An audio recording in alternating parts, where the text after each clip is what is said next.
எல்லோருக்கும் வணக்கம். இன்னைக்கு அனிதா குப்புசாமி யூடியூப் சேனலில் உங்களை எல்லாம் சந்திக்கிறதுல ரொம்ப மகிழ்ச்சி. இன்னைக்கு இந்த பதிவில் சேப்பங்கிழங்கு வறுவல் பார்க்க போகிறோம். அதாவது சேப்பங்கிழங்கு வறுக்கிறது எல்லாருக்குமே பொதுவாகவே தெரிஞ்சிருக்கு. நான் வழக்கமாக சொல்கிறது தான் சொல்கிறேன். எனக்கு ஒரு ஸ்டைல் இருக்கும், உங்களுக்கு ஒரு ஸ்டைல் இருக்கும். அதனால் எனக்கு தெரிஞ்ச மாதிரி நான் உங்களுக்கு செய்து காமிக்க போகிறேன். இந்த சேப்பங்கிழங்கு வறுவலில் பெரும்பாலும் எல்லாரும் என்ன பண்ணுவாங்கன்னா சாம்பார் பொடி இல்லாட்டி காரப்பொடி போட்டு வறுத்து எடுப்பாங்க. நான் பார்த்தீங்கன்னா இதில் சில வறுக்கிற பொருள்கள் எல்லாம் இருக்குது. அதெல்லாம் போட்டு வறுத்துட்டு அதை அரைச்சி அப்புறம் செய்து காமிக்க போகிறேன். சரி, இந்த சேப்பங்கிழங்கு வறுவலுக்கு தேவையான பொருள்கள் என்னென்னு முதல் பார்த்துடலாம். சேப்பங்கிழங்கு 1/2 கிலோ. பாருங்கள், இந்த சேப்பங்கிழங்குன்றது இப்படி தான் இருக்கும். இதை நான் என்ன பண்ணியிருக்கேன்னா நல்லா அலசிட்டு ஒரு பாத்திரத்தில் தண்ணி எடுத்துக்கிட்டு அதில் இந்த முழுசாகவே கிழங்கு இந்த மாதிரியே கிழங்கு போட்டுக்கிட்டு அதில் கொஞ்சம் உப்பு போட்டு வேக வச்சுருக்கேன். இது சீக்கிரத்தில் வெந்துடும், அதனால் குழைவாக வேக வைக்கக்கூடாது. அப்போ தான் வெட்டுறதுக்கு வசதியாக இருக்கும், இல்லாட்டி குழஞ்சு போயிடும். இது ரொம்ப நைஸாக இல்லாமல் கொஞ்சம் அடர்த்தியாகவே வெட்டியிருக்கேன் பாருங்கள். கடுகு 1 டீஸ்பூன், மிளகு 1/4 டீஸ்பூன், பெருங்காயத்தூள் 1/4 டீஸ்பூன், சீரகம் 1/2 டீஸ்பூன், அரிசி 1 டேபிள் ஸ்பூன், அதாவது பச்சரிசி கூட எடுத்துக்கலாம், இல்லை புழுங்கல் அரிசி கூட எடுத்துக்கலாம், மிளகாய் வற்றல் 8, மஞ்சள் தூள் 1/4 டீஸ்பூன், முழு மல்லி 1 டேபிள் ஸ்பூன், உப்பு தேவையான அளவு, எண்ணெய் தேவையான அளவு. தேவையான பொருள்கள் பார்த்தோம். இப்போ நம்ம சில பொருள்களை வறுக்க வேண்டியது இருக்குது, அதை இப்போ பார்க்கலாம். வாணலியை சூடு பண்ண வச்சுட்டேன். அதில் பார்த்திங்கன்னா முதல்ல நான் அரிசியை கொட்டியிருக்கேன். அதை பக்குவமாக வறுத்து எடுத்துக்கலாம். இந்த அரிசி பாதி வறுத்துருச்சிங்க பாருங்கள், கொஞ்சம் சிகப்பாயிருச்சு. அடுத்தது அதுலேயே நம்ம மல்லி சேர்த்துக்கலாம். அடுத்தது மிளகாயும் சேர்த்துக்கலாம். அடுத்தது மிளகு சேர்த்துக்கலாம். அதுக்கு அடுத்தது சீரகம் சேர்த்துக்கலாம். இது எல்லாத்தையும் நல்லா பக்குவமாக வறுத்து எடுக்கணும். இது இப்போ பக்குவமாக வறுத்தாச்சு, நல்ல மணம் வருது. தீஞ்சிராமல் நம்ம எடுத்துடணும். அடுப்பு அணைச்சிட்டேன். அடுப்புலேருந்து இறக்கிட்டு ஆற விட்டுட்டு மிக்சியில் கொஞ்சம் பொறன்னு அரைச்சிக்கலாம். அந்த மசாலா பொருள்கள் ஆறுற வரைக்கும் நம்ம அடுப்பில் இன்னொரு வாணலியை வச்சுக்கிட்டு அதில் எண்ணெய் ஊற்றி அது கொஞ்சம் சூடாக வைக்கலாம்.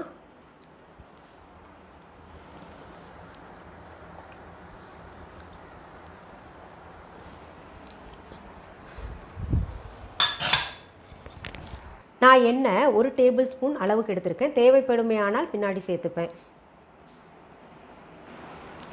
இங்கே பாருங்கள், மிக்சி ஜாரில் நம்ம வறுத்த பொருளெல்லாம் போட்டுக்கிட்டு அதில் என்ன பண்ணணும்னா பெருங்காயத்தூள் அதில் சேர்த்துக்கோங்க. நம்ம வறுக்க வேண்டாம், ஏன்னா வறுத்த வாணலிலேயே ஒட்டிடுதுன்னு சொல்லிட்டு நான் அந்த சூடு இருக்கு இல்லையா, அந்த வறுத்த பொருளில் அந்த சூடு இருந்தாலே போதும் அந்த பெருங்காயத்துக்கு. இப்போ நான் பெருங்காயம் சேர்க்க போகிறேன் அதில். இப்போ நம்ம அரைச்ச பொடி பாருங்கள், ரொம்ப நைஸாக அரைக்கலை. அப்படியே கையில் தொடும்போது கொஞ்சம் குறன்னு இருக்கும். நம்ம இட்லி பொடி ஒரு சிலர் சாப்பிடுவாங்க இல்லையா, குறன்னு அந்த அளவு இருந்தால் போதும்.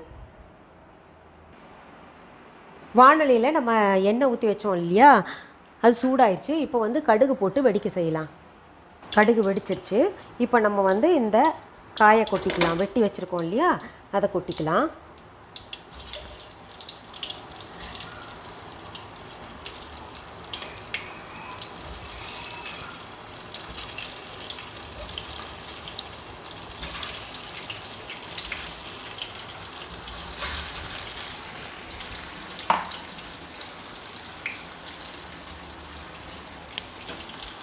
அதில் மஞ்சள் தூள் சேர்த்துக்கலாம்.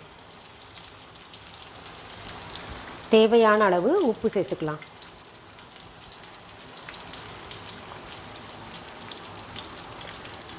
நான் வேக வைக்கும்போது உப்பு போட்டிருக்கேன், அதனால் கொஞ்சம் பார்த்து சேர்த்துக்கலாம். நம்ம அது நினைவில் வச்சுக்கணும் எப்போவுமே. நம்ம அடுத்தது இந்த பொடி அரைச்சி வச்சுருக்கோம் இல்லையா, அதையும் கொட்டிக்கலாம். இதில் அரிசி உங்களுக்கு பார்த்திங்கன்னா நல்லா குறன்னு இருக்கும் இது வறுத்த பின்னாடி, அதுக்காக நான் சேர்த்துருக்கேன். இப்போது இது உங்களுக்கு வறுத்த பின்னாடி தான் நிறம் கரெக்டாக தெரியும். இதில் நிறம் இன்னும் நல்லா இருக்கணும் அப்படின்னு நினைக்கிறவங்க காரப்பொடி சேர்த்துக்கலாம்.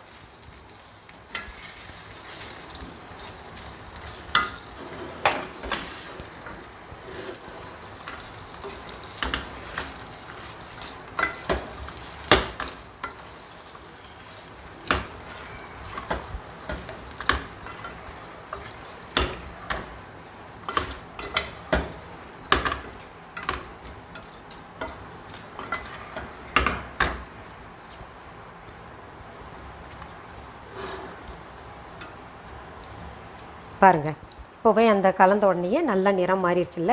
இது வந்து நல்லா மொறுமொறுப்பாக ஆகிற வரைக்கும் நம்ம பொறுமையாக கொஞ்சம் வறுத்து எடுக்கணும். மூடி வைக்கக்கூடாது. மூடி வச்சோன்னா தண்ணி விட்டுரும், அப்புறம் குழ குழன்னு ஆயிரும். நடுவில் நம்ம கலந்து கலந்து நல்லா வறுத்து எடுக்கணும். அடிக்கடி பிரட்டி போடாதீங்க, அப்புறம் வறுபடாது. சும்மா பார்த்துக்கணும் பக்கத்துலேயே நின்று. நம்ம என்ன பண்ணணுன்னா நடுவில் திருப்பி போட்டுக்கணும். ரொம்ப ரோஸ்ட் ஆகணும்னு நினைக்கிறவங்க எண்ணெய் சேர்த்துக்கோங்க. நான் எல்லாம் ரொம்ப ரோஸ்ட் ஆக விட மாட்டேன். இந்த மசாலா இப்படி போட்டிருக்கிறதுனால பார்த்திங்கன்னா ரொம்ப ரோஸ்ட் ஆகணும்னு அவசியம் இல்லை. ரொம்ப டேஸ்ட்டாக இருக்கும் இப்படியே சாப்பிட்டா கூட. இப்போ பாருங்கள், நல்ல காய் வந்து பக்குவமாக வறுபட்டுருக்கு. எப்படி கண்டுபிடிக்கணும்னு இந்த மசாலா பொருள்கள் மேலே இருக்குது இல்லையா, அது ப்ரௌன் கலரில் ஆனால் போதும். உள்ள காய் வந்து ப்ரௌன் ஆகணும்னு வந்து நீங்கள் எதிர்பார்க்காதீங்க. இந்த மசாலா பொருள்களே பார்த்திங்கன்னா மொறுமொறுன்னு இருக்கும், சாப்பிட ரொம்ப சுவையாக இருக்கும். அதனால் இப்போ இறக்குற பக்குவத்தில் வந்துட்டோம். நம்ம இது போல் இந்த காயை வறுத்து செஞ்சு கொடுத்து பாருங்கள், குழந்தைங்க ரொம்ப விரும்பி சாப்பிடுவாங்க. இதில் போட்டிருக்கிற மசாலா அவங்களுக்கு கட்டாயம் ரொம்ப பிடிக்கும். ஏன்னா நான் எங்கள் வீட்டில் செஞ்சேன்னா இது கிட்டத்தட்ட 2 பேருக்கு தான் இது காணும் சாப்பிட்றதுக்கு. அவ்வளோ பிடிக்கும் அவங்களுக்கு. பாருங்கள், இந்த வறுவல் வந்து எவ்வளோ பொன்னிறத்தில் வறுத்து பார்க்கவே ரொம்ப அழகாக இருக்குது. நம்ம எப்போவுமே கொஞ்சம் சமையலை பொறுத்த வரைக்கும் இன்னோவேட்டிவாக ஏதாவது செஞ்சு கொடுத்தோன்னா குழந்தைங்க கட்டாயம், சாப்பிடாத குழந்தைங்க கூட சாப்பிடுவாங்க. திரும்ப திரும்ப ஒரே மாதிரி செஞ்சு கொடுத்தா குழந்தைங்க சாப்பிட்றதில்ல. அதனால் நான் எப்போவுமே இந்த மாதிரி வித்தியாசமாக யோசித்து ஏதாவது செஞ்சுக்கிட்டு இருப்பேன். இந்த கிழங்கை வறுத்தெடுக்கிறதுக்கு கிட்டத்தட்ட பார்த்திங்கன்னா 20 நிமிடமாவது ஆகும். அதனால் இப்போ புதுசாக சமைக்கிறவங்க டைம் சேவ் பண்ணணுன்னா என்ன பண்ணணும், முதவே நம்ம சமைக்கிறதுக்கு முன்னாடி முதல்ல அடுப்பில் இந்த காயை வறுக்கிறதுக்கு வச்சிடணும். அப்புறம் மற்ற சமையலை தொடரலாம். நடுவில் இது கிளறி பார்த்துக்கணும். சரி, இப்போது உங்கள் சார்பாக நான் செஞ்சதை எப்படி இருக்குதுன்னு சாப்பிட்டு உங்களுக்காகவே சொல்ல போகிறேன். சாப்பிட்டு பார்க்கலாமா?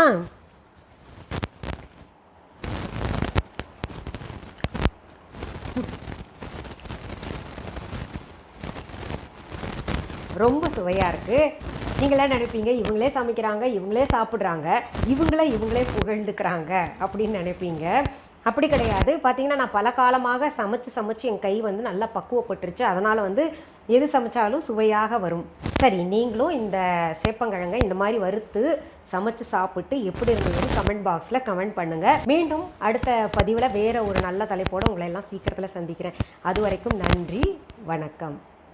அன்பான வாடிக்கையாளர்களே, உங்கள் விஹா ஸ்டோரில் பூஜை பொருட்கள், சிலைகள், ராசிக்கற்கள், வாஸ்து பொருட்கள், விதைகள், பாரம்பரிய அரிசி வகைகள், சிறுதானியங்கள், ஆர்கானிக் பொருட்கள், மூலிகை எண்ணெய், மளிகை பொருட்கள், மரச்செக்கு எண்ணெய், மரப்பொருட்கள், வெள்ளி ஆபரணங்கள், கிஃப்ட் ஆர்டிகல்ஸ், காட்டன் மற்றும் பட்டு புடவைகள், காட்டன் சுடிதார்கள், பட்டு பாவாடை, குழந்தைகளுக்கான விளையாட்டு பொருட்கள், ஹை குவாலிட்டி இமிடேஷன் நகைகள், வீட்டு உபயோக பொருட்கள், ஜூட் பேக்ஸ், ஹேண்ட்மேட் சோப்ஸ், அழகு சாதன பொருட்கள், சிறுதானிய பிஸ்கெட்டுகள், ஹோம் அப்ளையன்சஸ், இன்னும் பற்பல பொருட்கள் விற்பனைக்குள்ளது.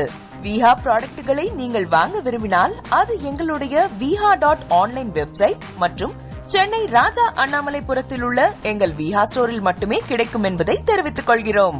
வேறு எந்த ஆன்லைன் வெப்சைட்களிலும் விஹா ப்ராடக்ட்கள் விற்பனைக்கு கிடையாது என்பதை நீங்கள் கவனத்தில் கொள்ள வேண்டும்.